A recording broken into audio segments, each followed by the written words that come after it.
మన ఇండియన్స్ ప్రేమ కోసం దేశ రహస్యాలను పాకిస్తాన్కి పంపిస్తున్నారు. మొన్న రీసెంట్గా నేను ఒక న్యూస్ చదివాను. DRDO సంస్థలో డ్రోన్స్ గురించి అండ్ బ్రహ్మోస్ మిసైల్ గురించిన సీక్రెట్ ఇన్ఫర్మేషన్ ఒక ఎంప్లాయీ ఆయన గర్ల్ ఫ్రెండ్ పంపించారు. ఆ గర్ల్ ఫ్రెండ్ ఎవరంటే చండీగఢ్ లో ఉన్న IBM రెప్యూటెడ్ టెక్ కంపెనీలో ఒక ఎంప్లాయీ. ఎవరిని ఆరాధిస్తే ఆమె ISIకి సంబంధించిన పాకిస్తాన్ సీక్రెట్ ఏజెంట్ అని తెలియదు. ఏంటిదంతా సల్మాన్ ఖాన్ సినిమాలా కనిపిస్తుంది కదా, తెలుసుకున్నాం. కొన్ని దేశాలు చిత్రమైన ట్రాపింగ్ టెక్నిక్స్ ఉపయోగించి ఆ దేశ రహస్యాలను సంపాదించి తిరిగి అదే దేశం మీద అటాక్ చేస్తాయి. ఇప్పుడు ఇటువంటి టెక్నిక్స్ ఉపయోగించి భారత్పై అటాక్ చేయాలని చూస్తుంది పాకిస్తాన్. ట్రాపింగ్ టెక్నిక్స్ లో ముఖ్యమైనది హనీ ట్రాపింగ్. ఈ హనీ ట్రాపింగ్ అనేది ఒక టెక్నిక్. ఈ టెక్నిక్ ని యూజ్ చేసుకుని దేశంలో సీక్రెట్ ఇన్ఫర్మేషన్ ఉన్న సంస్థలు పట్టుకుని ఆ సంస్థల ఎంప్లాయీస్ కి ఎరవేసి వీరికి కావాల్సిన ఇన్ఫర్మేషన్ వారికి తెలియకుండానే రాబట్టి ఆ సమాచారాన్ని బేస్ చేసుకుని ఆ దేశం మీద అటాక్ అయినా చేస్తుంది, లేదా యాంటీ ఫార్ములా అయినా తయారు చేస్తుంది. ఇప్పుడు మన భారతీయ యొక్క టెక్నాలజీ మిరాకిల్స్ చూద్దాం. దేశం యొక్క ఆర్మీ, నేవీ, ఎయిర్ ఫోర్స్, ఇంకా ISRO అండ్ DRDO సంస్థలు కూడా కటింగ్ ఏజ్ టెక్నాలజీతో వర్క్ చేస్తున్నారు. ఇప్పుడు మీరు చూస్తున్నారు బ్రహ్మోస్ మిసైల్. ప్రపంచంలోనే ఫాస్టెస్ట్ సూపర్ సోనిక్ మిసైల్ గా పేరుగాంచిన సూపర్ క్రూజ్ మిసైల్ మన భారత్లోనే తయారు చేశారు. సో మీరు వినే ఉంటారు, ఫిలిప్పీన్స్ చైనా నుండి రక్షణ కోసం మన నుండి బ్రహ్మోస్ మిసైల్స్ కొనుగోలు చేసింది. అసలు భారత్ ఎక్కడి వరకు ఎలా పురోగమించి ముందుకు వచ్చిందో ఇప్పుడు మనం చూద్దాం. 1983 నుండి చూసుకుంటే అప్పటి నుంచే మన వాళ్ళు ఇంటిగ్రేటెడ్ గైడెడ్ మిసైల్ డెవలప్మెంట్ ప్రోగ్రామ్ని తయారు చేసి పెట్టారు. 1990లో గల్ఫ్ వార్ జరిగింది. ఆ సమయంలోనే భారత్కు బాగా అర్థమైంది ఈ క్రూజ్ మిసైల్స్ అనేవి దేశ రక్షణలో ఎంత ఉపయోగపడతాయో. అప్పుడు ఆపరేషన్ డెజర్ట్ స్టోర్మ్లో 297 అనే టొమాహాక్ మిసైల్ని ఉపయోగించారు. ఈ మిసైల్స్ యొక్క యాక్యురసీ 94%గా ఉంది. సో ఇటువంటి మిసైల్స్ను ఉపయోగించడం వల్లనే అమెరికా గల్ఫ్ వార్లో విజయం సాధించింది. అదే సమయంలో భారత్ అబ్దుల్ కలాం గారి నాయకత్వంలో రష్యాతో ఒక జాయింట్ వెంచర్ ప్లాన్ చేసింది. ఈ జాయింట్ వెంచర్ 1998లో బ్రహ్మోస్ మిసైల్స్ యొక్క డెవలప్మెంట్ విషయంలో పనిచేసింది. ఇప్పుడు మనం చూస్తున్నాం ఈ బ్రహ్మోస్ మిసైల్స్ యొక్క సక్సెస్. దీనికి సంబంధించిన ప్రాపర్ ప్లాన్ అనేది 50 years బ్యాకే తయారు చేశారు. ఇన్ని దశాబ్దాల డిజైనింగ్లో ఎన్నో ప్లాన్స్ ఉంటాయి, ప్రింట్స్ ఉంటాయి, ఎంతో సీక్రెట్ ఇన్ఫర్మేషన్ ఉంటుంది. ఇదంతా మన సైంటిస్టులు మన దేశం కోసం పట్టేస్తారమ్మా. ఇలాంటి సీక్రెట్ ఇన్ఫర్మేషన్ని ఈ హనీ ట్రాపింగ్ అనే టెక్నిక్ ఉపయోగించి సమాచారం మొత్తం లాగేస్తుంది పాకిస్తాన్.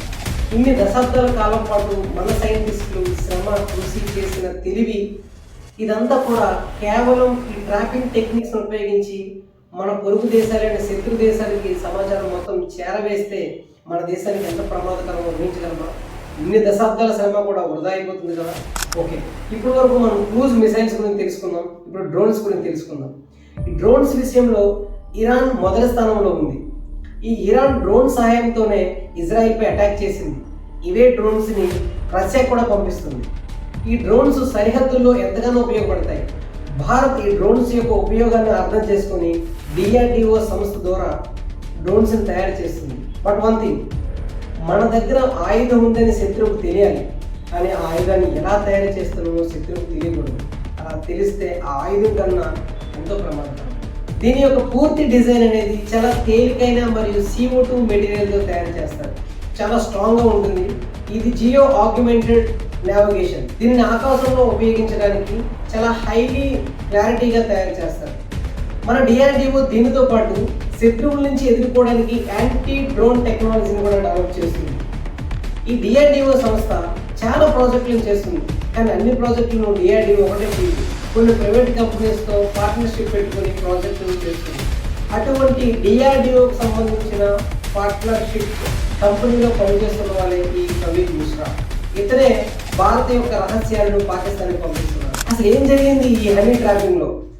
ప్రవీణ్ హైదరాబాద్లో DRDOకి సంబంధించిన ప్రైవేట్ కంపెనీలో వర్క్ చేస్తున్నాడు. సోనాల్ బర్గ్ అనే ఐడితో ఫ్రెండ్ రిక్వెస్ట్ వచ్చింది. ప్రొఫైల్ ఓపెన్ చేసి చూస్తే ఆమె IBM కంపెనీలో వర్క్ చేస్తుందని తెలుసుకున్నాడు. సరే అని ఫ్రెండ్ రిక్వెస్ట్ యాక్సెప్ట్ చేశాడు. ఇద్దరు క్లోజ్ అయ్యారు. ఒకరికొకరు వాట్సాప్ నెంబర్స్ కూడా షేర్ చేసుకున్నారు. ఆ రిలేషన్షిప్ పెళ్లి వరకు వచ్చింది. మాట్లాడుతూ ఒకడు వర్క్స్ గురించి ఇంకొకరు తెలుసుకోవాలనుకున్నారు. ప్రవీణ్ మిశ్రా చెప్పాడు, నేను DRDOలో ఇంపార్టెంట్ సప్లైస్ గురించి వర్క్ చేస్తున్నానని చెప్పాడు. ఆ ప్రాజెక్ట్ ఏంటి, ఆ బ్రహ్మోస్ మిసైల్ యొక్క అప్డేట్స్ ఏంటి, ఇలా సీక్రెట్ ఇన్ఫర్మేషన్ వరకు మాటలు వెళ్ళిపోయింది. సో మన వాడు ఇంకా అవతల వారికి బాగా అర్థం అవ్వాలని blue prints and personal plans కూడా పంపించి ఇంకా అర్థమై చెప్పాలని చూశాడు.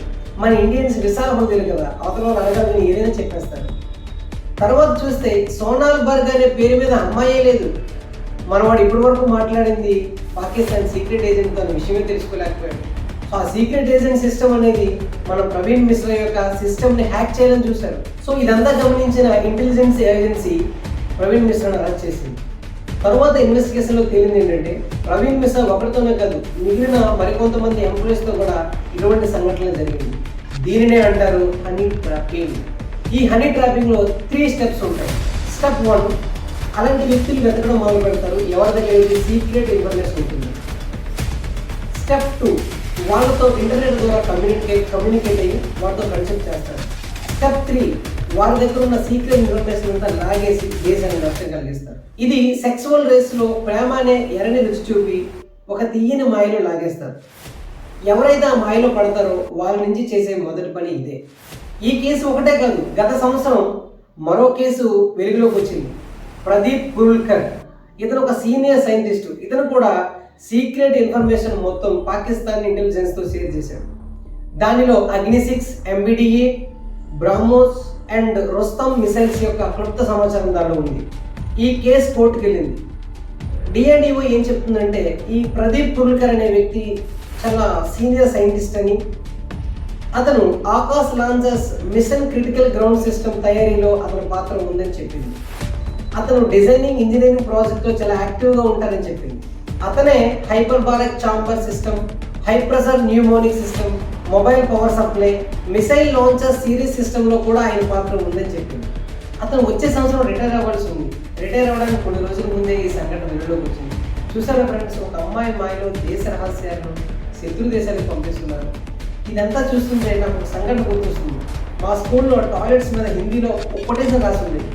కొటేషన్ ఏంటంటే ठहरना है तो समंदर में ठहरो, नदी में क्या रखा है, प्यार करना है तो वतन से करो, लड़की में क्या रखा है.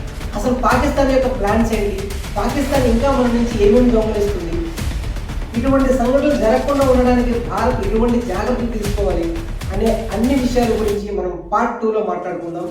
ఎవరికైతే పార్ట్ 2 గురించి ఇంట్రెస్టింగ్గా ఉన్నారో వారి కామెంట్ బాక్స్లో పార్ట్ 2 అని కామెంట్ చేయండి. ఇలాంటి నేషనల్ అండ్ ఇంటర్నేషనల్ ఇన్ఫర్మేషన్ని మిస్ అవ్వకుండా చూడడం కోసం మన ఛానల్ని తప్పకుండా సబ్స్క్రైబ్ చేసుకోండి. నెక్స్ట్ వీడియోలో మళ్ళీ కలుద్దాం. Thank you for watching.